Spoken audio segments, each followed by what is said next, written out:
cult. And that cult is attempting to impose itself as the official faith of the United States. You can put that stuff that the rest of the world hates out on the front with the opening act for the Olympics, and nobody's supposed to be able to do anything about it. The thing was, they wanted me to push this rainbow stuff. I said, I don't care what you guys do with yourselves, that's your business. But I'm not going to push it. So then they kept trying to sabotage it. Oprah Winfrey has long been hailed as the queen of daytime TV, preaching messages of unity, love, and self-improvement. But behind the curtains, she's been accused of promoting a woke agenda that's as divisive as it is profitable. I took God out of the box because I grew up in the Baptist church, and there were, rules and, belief systems and doctrine. And Judge Joe Brown, a man who's never been afraid to speak his mind, is now calling her out, and the whole woke culture along with her. But we have a cult. And that cult is attempting to impose itself as the official faith of the United States. What's even more shocking, the lengths that CBS went to silence him when he refused to play along. From financial manipulation to outright sabotage, Judge Joe Brown's battle against the woke agenda is nothing short of explosive. And I'm an independent now. I can't stand the Democratic Party. Really? What happened? What caused you to change? They decided to be anti-family and anti-man, and I don't buy into that. Today, we dive deep into the war between Judge Joe Brown and the woke elite of Hollywood, exposing the dark side of what many believe to be a movement that's tearing society apart. What did Judge Joe Brown uncover? How did Oprah play a role in this? And why is Hollywood so furious? Stay tuned as we unravel this tangled web of power, politics, and betrayal. Judge Joe Brown wasn't just another TV judge. He was a trailblazer. His show, Judge Joe Brown, ran for over 15 years, making him one of the most successful daytime television personalities of his time. In fact, at the peak of his career, he was beating out heavyweights like Dr. Phil and even Oprah herself in the ratings. But despite his undeniable success, his career came to an abrupt halt. Why? Because he refused to bow down to the woke agenda that CBS was pushing. According to Judge Brown, CBS not only refused to pay him what he was owed, but they also tried to strong-arm him into promoting social agendas that he didn't believe in. And when he stood his ground, they set out to destroy him, financially, legally, and publicly. It all started with a contract dispute. Judge Joe Brown was owed $28 million by CBS, a network that had profited immensely from his show. But instead of paying him, they handed him an IOU, a move that Judge Brown describes as not just disrespectful, but downright illegal. 15 years, they owed me $28 million and wanted me to take an IOU. And what was going on is a lot of chicanery happening. I had a contract. But it wasn't just about the money. This was about power and control. CBS knew that Judge Joe Brown was a force to be reckoned with, and they wanted to bring him to his knees. According to Brown, they embezzled funds that were rightfully his and funneled them into other projects that ultimately flopped. Despite the clear violation of his contract, Judge Brown found himself fighting an uphill battle. CBS used every trick in the book to sabotage him legally. They intercepted lawsuits, manipulated court proceedings, and made sure that he was tied up in legal battles that drained his resources and tarnished his reputation. But the financial battle was just the tip of the iceberg. The real conflict began when CBS tried to force Judge Joe Brown to promote what he describes as a woke agenda, a set of social and political beliefs that he fundamentally disagreed with. And at the center of this agenda was none other than Oprah Winfrey. Oprah, a media mogul and influential figure in American culture, has often been seen promoting messages of unity, love, and kindness. But according to Judge Joe Brown, there's more to Oprah's activism than meets the eye. Behind these positive messages lies a series of actions that raise serious questions about her true intentions and how she wields her influence. Oprah Winfrey, the queen of self-love and body positivity, has been sending out messages for years about embracing who you are, no matter what size you wear. But now, she's out here pushing weight loss And it's got people wondering, what happened to all that talk about loving yourself just the way you are? Is she really just here for the money? The 70-year-old star, who has been ranked among the most influential women in the world, described the criticism she had received over her weight during her career, saying that for more than 2 decades, making fun of her weight was a national sport. I have to say that I took on the shame that the world gave to me. For 25 years, making fun of my weight was national sport. She spoke emotionally about the myths surrounding obesity and the growing trend of weight management medication in a TV special titled An O Special, Shame, Blame, and the Weight Loss Revolution on the American network ABC. Opening the TV special, Winfrey said she didn't think there would ever be a point in her life when she would be speaking about a medicine that stood as a beacon of hope for people like her. That description being for those who are overweight. She said, "So I come to this conversation in the hope that we can start releasing the stigma and the shame and the judgment to stop shaming other people for being overweight or how they choose to lose or not lose weight. I have to say that I took on the shame that the world gave to me. For 25 years, making fun of my weight was a national sport." She added she would never forget when she saw herself on the cover of TV Guide's Best and Worst Dressed in 1990, where she was described as bumpy, lumpy, and downright dumpy. She went on, "I was ridiculed on every late night talk show for 25 years and tabloid covers for 25 years. She then read out a number of hurtful headlines about her, including Winfrey fatter than ever and Winfrey worn diet or die. She said in an effort to combat all the shame, she'd starved herself for nearly 5 months and then wheeled out that wagon of fat that the internet will never let me forget. I starved myself for nearly 5 months and then wheeled out that wagon of fat that the internet will never let me forget." She was referencing her 1988 talk show appearance, during which she wheeled out a wagon on TV containing animal fat to the equivalent of the weight she had lost. She went on, "And after losing 67 pounds on a liquid diet, the very next day, I started to gain it back. Feeling the shame of fighting a losing battle with weight is a story all too familiar." Then, in December 2023, during an interview with American Celebrity Magazine People, she admitted to using weight loss medication, but did not say which one. This is what I got for the first time after I, took the medication. All these years, I thought all of the people who never had to diet were just using their willpower. Over the last 6 months or so, including Ozempic, Wegovy, and Mounjaro, have become widely discussed, not least of all in Hollywood and celebrity circles, with stars showing off rapid weight loss associated with the so-called miracle diet aid. How long have you been on the Ozempic? 6 weeks. 6 weeks? Yes. It's actually Mounjaro. It's another Yeah, part yeah, of yeah, the yeah. Mounjaro. Oh, that's the amped up version. Yeah. Oh, is it? Oh, yeah. You're Yeah, that's kidding. the fast forward. Winfrey told people, "The fact that there's a medically approved prescription for managing weight and staying healthier in my lifetime feels like relief, like redemption, like a gift, and not something to hide behind and once again be ridiculed for." Winfrey said during the ABC special that since taking weight loss treatment, she eats food in smaller portions and combines it with hiking or running 3 to 5 miles a day, a healthy diet, and weight resistance training. All these years, I thought all of the people who never had to diet were just using their willpower and for some reason stronger than me. And now I realize y'all weren't even thinking about the food. It's not that you had the willpower, you weren't obsessing over it. That's the big thing I learned, she said. Now, this might all sound good, but some fans can't help but wonder if this is more about boosting her bank account than anything else. Oprah's been raking in the dough from the weight loss industry for years, especially with her past stake in Weight Watchers. Now, with the buzz around Ozempic as the new miracle weight loss, it looks like she's jumping on the bandwagon to cash in. But where does that leave all those people who took her words about self-love to heart? Are they supposed to just forget all that now? It's like Oprah saying, yeah, self-love is great, but being skinny is better. And that's a pretty messed up message to send to millions of people who've looked up to her as this icon of empowerment. Plus, pushing a like Ozempic isn't just a simple endorsement. There are side effects, risks, and not everyone can or should use it. The whole thing just feels off. Oprah's supposed to be the voice of authenticity and self-acceptance, but promoting a weight loss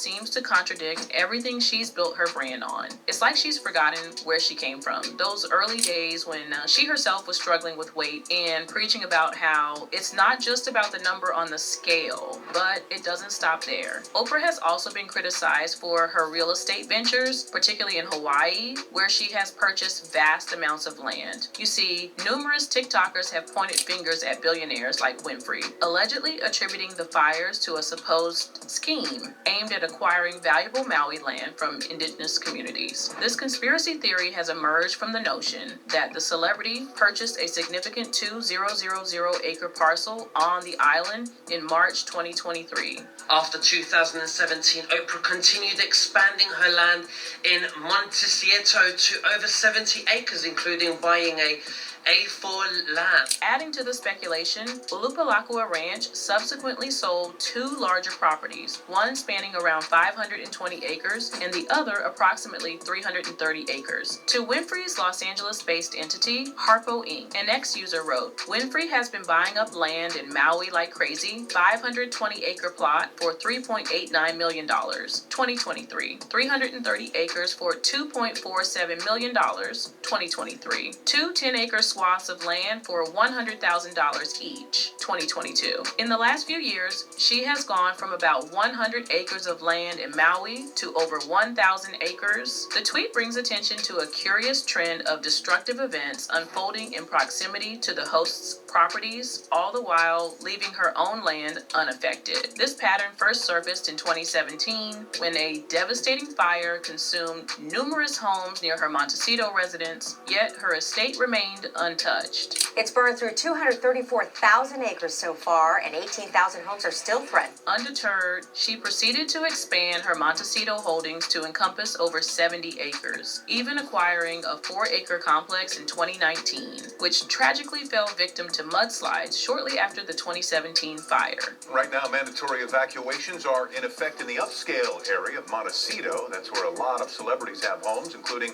Oprah. For over 15 years, she has maintained a part-time residence in Maui. Her property portfolio on the island encompasses multiple holdings, notably 870 acres of land in Kula, an area situated in central Maui, positioned between the South Maui and upcountry wildfire regions. According to fire officials cited by the Honolulu Star-Advertiser, the Kula area experienced destruction with at least 2 homes lost and around 80 individuals evacuated from 40 residences. This all comes after another fire that burned about 3 acres in Lahaina.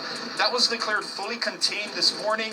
Beyond her Kula holdings, the host possesses an additional 1,200 acres scattered across various locations on the island, encompassing regions like Hana and the vicinity of Mount Haleakala. These areas are notably distant from the ongoing fires. Perched on the slopes of Mount Haleakala, a towering 10,000-foot volcanic summit, Winfrey's farmhouse retreat boasts a charming wraparound porch that evokes memories of her rural upbringing. In 2006, she said in an interview, "I love my house. It's a gem, so sweet and exquisite. Such a real normal house. It feels like a nice blanket, a lovely and soft cashmere one." Now you might be thinking she can't go lower than that, right? Wrong. The TV show host seems to have brainwashed her followers into a new religion, the Oprah Church. One of the points it brings out is one of the mistakes that human beings make is believing that there is only one way to live, and that we don't accept that there are diverse ways of being in the world, that there are millions of ways to be a human being. Oprah started her spiritual journey in a Baptist church thanks to her dad's role as a deacon. But as she grew up, she became increasingly dissatisfied with traditional Christianity. She was turned off by the idea of a jealous God and started looking elsewhere for spiritual answers. This search led her to create what some are calling Oprah's religion. So, what is Oprah's religion? Instead of sticking with traditional beliefs, Oprah's brand of spirituality mixes elements from various spiritual traditions and throws out the rule book. She's all about the idea that everyone is a part of a divine, universal energy, and she presents herself as the guru of this spiritual movement. Oprah's religion is built around this idea of a universal divine consciousness. Many ways, number with many paths to what you call God. And her path might be something else, and when she gets there, she might call it the light. Essentially, the belief that God isn't a separate entity, but something that lives inside all of us. It sounds comforting and inclusive, but it also raises some red flags. Oprah's version of spirituality is highly subjective. There's no single holy book or clear moral guidelines. It's all about personal feelings and experiences, which can be a double-edged sword. While it might feel empowering, it can also lead people down a slippery path of self-deception. Here's where things get tricky. Oprah has a massive platform, and her ideas can reach millions. When someone with such influence promotes a form of spirituality that breaks away from traditional teachings, it can confuse people and lead them astray. It's like a spiritual buffet where everything looks good, but without clear guidance, you might end up with a plate full of empty calories. In any case, Oprah doing all this on her own is one thing, but according to Judge Brown, she and CBS tried to use his show as a platform to promote their agenda. They wanted him to endorse certain social causes, to speak out on issues that he didn't believe in, and to use his influence to sway public opinion. But Judge Brown refused. They wanted me to push this rainbow stuff. I said, I don't care what you guys do with yourselves. That's your business. But I'm not going to push it. So then they kept trying to sabotage. Judge Brown's refusal to play ball was seen as an act of defiance, and CBS responded by doing everything in their power to bring him down. They cut ties with him, sabotaged his career, and even went as far as to have him arrested. Next thing I know, here's the FBI. What the hell? You made a knowingly false statement on a federal form. In a shocking turn of events, Judge Joe Brown was arrested and sentenced to 5 days in jail, a move that many believe was orchestrated by CBS as a show of power. The charges? Contempt of court, but according to Judge Brown, this was nothing more than a way to teach him a lesson, to show him who really holds the power in Hollywood. These clowns did it in my name. It was dangerous what they'd come up and do, and you didn't know about it. Judge Brown's arrest was a clear message. Step out of line, and you'll be crushed. But Judge Joe Brown's battle with the woke agenda didn't end with his show's cancellation. It also led him to make a dramatic decision, leaving the Democratic Party. Once a staunch supporter of the party, Judge Brown became disillusioned with what he saw as a growing trend of glorifying dysfunction and promoting divisive social agendas. I got And you. I'm an independent now. I can't stand the Democratic Party. Really? What happened? What caused you to change? They decided to be anti-family and anti-man, and I don't buy into that. Judge Brown's departure from the Democratic Party was met with backlash from the left, but it also resonated with many who felt that the party had lost its way. His outspoken criticism of the woke culture and the political elites who promote it made him a target, but it also earned him a new following among those who are tired of the status quo. Judge Joe Brown didn't stop at exposing CBS and the Democratic Party. He also took aim at one of the most powerful figures in American politics, Vice President Kamala Harris. You know, we have to stay woke. Like, everybody needs to be woke. And you can talk about if you're the wokest or woker, but just stay more woke than less woke. In a series of interviews, Judge Joe Brown didn't hold back when discussing Kamala Harris's rise to power, confirming long-standing rumors about how she allegedly advanced in her career.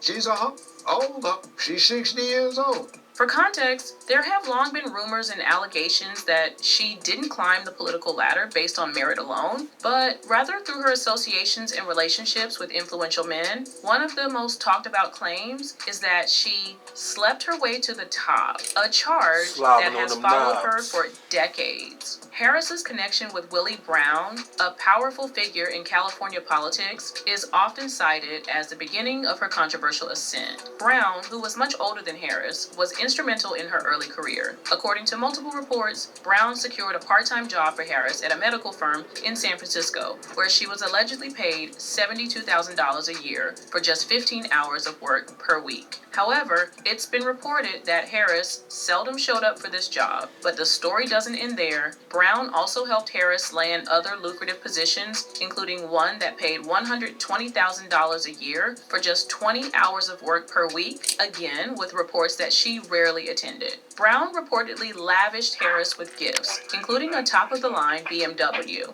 and introduced her to the connections that would pave her way into politics. These relationships didn't stop at Willie Brown. Harris has also been linked to an NBA player, the assistant director for the district attorney's office, and even Montel Williams. Each of these relationships allegedly provided Harris with career boosts, leading her up the ranks in the legal and political world. It's crucial to note that her rise to power wasn't without controversy in her professional life as well. Despite holding significant roles, there's little evidence that Harris made groundbreaking contributions to law or criminal justice reform. Critics point out that she didn't set up any programs for work alternatives, rehabilitation, or counseling during her tenure as a district attorney. Instead, she was known for her harsh treatment of young black men, doling out severe sentences, and withholding exculpatory evidence in cases where it could have helped black defendants. In one particularly telling moment, Judge Joe Brown, who witnessed Harris in action at a mayor's conference in Memphis, recounted an incident where Harris angrily confronted a black judge who was merely speaking with Willie Brown. She was with Willie Brown. She got mad at the sister, this black judge here, because she just went over to speak with him. She jumped up, don't even look at him, leaving her alone. The judge told her, ain't my type. Judge Joe also criticized Harris for her harsh treatment of black men during her time as a prosecutor, asserting that she was particularly severe in her sentencing recommendations. Most of these women that she locked up for the truancy problems were black women. Damn near everybody she was giving these horribly stiff sentences to were young black men, he explained. Brown also accused Harris of withholding exculpatory evidence, further exacerbating the injustices faced by the black community under her watch. The conversation took a personal turn when Brown was asked about Harris's personal life and her alleged animosity towards black men. "No, I don't think she does, she doesn't," he replied, when asked if Harris liked black men, further fueling the controversy surrounding her. In any case, Judge Joe did not forget to give his 2 cents on Hollywood's woke agenda. Hollywood has long been a bastion of liberal ideals and progressive values, but according to Judge Joe Brown, this veneer of wokeness is nothing more than a mask for hypocrisy. Brown has been outspoken about the contradictions he sees in Hollywood's promotion of woke culture. One of the most striking examples of this, according to Brown, was the inclusion of queens in the Olympic opening ceremony. Brown saw this as a blatant attempt by Hollywood to push its agenda on a global stage, regardless of the cultural and traditional values of the international audience. To Brown, this was just another example of Hollywood's disregard for anything that doesn't align with its woke ideology. Brown's criticism of Hollywood isn't limited to the Olympics. He has also exposed the darker side of the industry, where he believes many in power are more interested in promoting their social agenda than in producing quality entertainment. Brown's willingness to speak out against Hollywood's woke culture has made him a polarizing figure, but it has also earned him a loyal following among those who are tired of the industry's hypocrisy. Judge Joe Brown's battle against the woke agenda has come at a high cost. He has faced financial ruin, legal battles, and public scrutiny. But despite everything, Brown remains unapologetic. He continues to speak out against what he sees as the dangers of woke culture, not just in Hollywood, but in society as a whole. Brown's legacy is one of courage and conviction. He stood up against some of the most powerful forces in the entertainment industry and refused to back down. His story is a reminder that even in a world where dissent is often silenced, there are still those who are willing to speak the truth, no matter the consequences. As Hollywood continues to grapple with the challenges of promoting social justice while maintaining artistic integrity, Judge Joe Brown's story serves as a cautionary tale. It's a story of a man who refused to compromise his values, even when it meant risking everything he had worked for. And in a world where the lines between entertainment and activism are increasingly blurred, his voice is more important than ever. Anyway, that's it for this video, folks. Bye.